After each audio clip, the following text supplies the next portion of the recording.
Thrissur railway സ്റ്റേഷനിലെ വാഹന പാർക്കിംഗിലുണ്ടായ തീപിടുത്തം ഒഴിവായത് വൻ ദുരന്തം. പാർക്കിംഗ് ഇടത്തിലുണ്ടായിരുന്ന 500-ലധികം ഇരുചക്ര വാഹനങ്ങൾ പൂർണ്ണമായും കത്തി നശിച്ചു. സംഭവത്തിൽ ഗുരുതര വീഴ്ചയുണ്ടായതായും കോടികളുടെ നഷ്ടം സംഭവിച്ചതായും കണ്ടെത്തി. തൃശൂർ സിറ്റി പോലീസ് കമ്മീഷണറുടെ നേതൃത്വത്തിൽ പ്രത്യേക സംഘം കേസ് അന്വേഷിക്കുമെന്ന് സംസ്ഥാന പോലീസ് മേധാവി റവാഡ ചന്ദ്രശേഖർ പറഞ്ഞു. പ്ലാറ്റ്ഫോം 2-ന് സമീപത്തുള്ള ഇരുചക്ര വാഹനങ്ങളുടെ പാർക്കിംഗ് ഇടത്തിൽ പുലർച്ചെയോടെ വൻ തീപിടുത്തം ഉണ്ടാവുകയായിരുന്നു. റെയിൽവേയുടെ വൈദ്യുത പോസ്റ്റിൽ നിന്നും തീപ്പൊരി പടർന്നു എന്നാണ് പ്രാഥമികമായി കണ്ടെത്തിയിട്ടുള്ളത്. ഇരുചക്ര വാഹനങ്ങൾ കൂട്ടമായി പാർക്ക് ചെയ്തു വെച്ചിരിക്കുകയായിരുന്നു. തീപ്പൊരി പടർന്നതോടെ വാഹനങ്ങൾ കത്തി വൻ തീപിടുത്തമുണ്ടായി. റെയിൽവേയുടെ ഭാഗത്ത് വീഴ്ച ഉണ്ടായിട്ടില്ലെന്നാണ് അവർ വ്യക്തമാക്കുന്നത്. കരാർ അടിസ്ഥാനത്തിലാണ് പാർക്കിംഗ് ഏരിയ പ്രവർത്തിക്കുന്നത്. സംഭവത്തിൽ വിശദമായ അന്വേഷണമുണ്ടാകുമെന്ന് സംസ്ഥാന പോലീസ് മേധാവി റവാഡ ചന്ദ്രശേഖർ പറഞ്ഞു.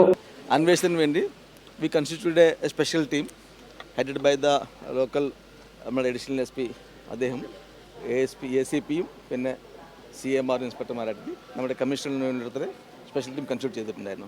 ജില്ലയിലെ വിവിധ ഭാഗങ്ങളിൽ നിന്നെത്തിയ അഗ്നിരക്ഷാ യൂണിറ്റുകൾ ചേർന്നാണ് തീ പൂർണ്ണമായും അണച്ചത്. അപ്പോൾ നമ്മൾ വന്ന് ഒരു സൈഡ് അടയ്ക്കുകയും നമ്മൾ പെട്ടെന്ന് തന്നെ രണ്ടാമത്തെ യൂണിറ്റ് നമ്മൾ വരികയും അപ്പോൾ രണ്ടാമത്തെ യൂണിറ്റ് നമ്മളിവിടെ അടയ്ക്കാൻ നമ്മൾ രണ്ട് സൈഡിൽ നിന്ന് അടയ്ക്കുമ്പോഴത്തേക്ക് നമ്മൾ മെയിനായിട്ട് നമുക്കൊരു റെയിൽവേന്ന് ഒരു ഇൻസ്ട്രക്ഷൻ കിട്ടി. അതായത് തൊട്ടടുത്തവരുടെ ഒരു കൺട്രോൾ റൂമുണ്ട്, ഈ ക്യാബിൻ കൺട്രോൾ റൂമുണ്ട്. ആ ക്യാബിൻ കൺട്രോൾ റൂമിന് ഏതെങ്കിലും തീ പിടിച്ചു കഴിഞ്ഞാൽ എൻ്റെ റെയിൽവേ സിസ്റ്റം മൊത്തം ബ്ലോക്ക് ആക്കേണ്ട ഒരു അവസ്ഥ വരും. അതുകൊണ്ട് സാറേ അത് പ്രൊട്ടക്റ്റ് ചെയ്യണമെന്ന് പറഞ്ഞു. അപ്പോൾ നമ്മൾ ഒരു യൂണിറ്റ് ആ ഭാഗത്തേക്ക് പോവുകയും ആ കൺട്രോൾ റൂമിന് യാതൊരു കേടുപാടുമില്ലാത്ത ഇത് പ്രൊട്ടക്റ്റ് ചെയ്യുകയും ചെയ്തു. പുലർച്ചെയായതിനാലും ആളുകൾ എത്തിത്തുടങ്ങാത്തതിനാലും വൻ ദുരന്തമാണ് ഒഴിവായത്.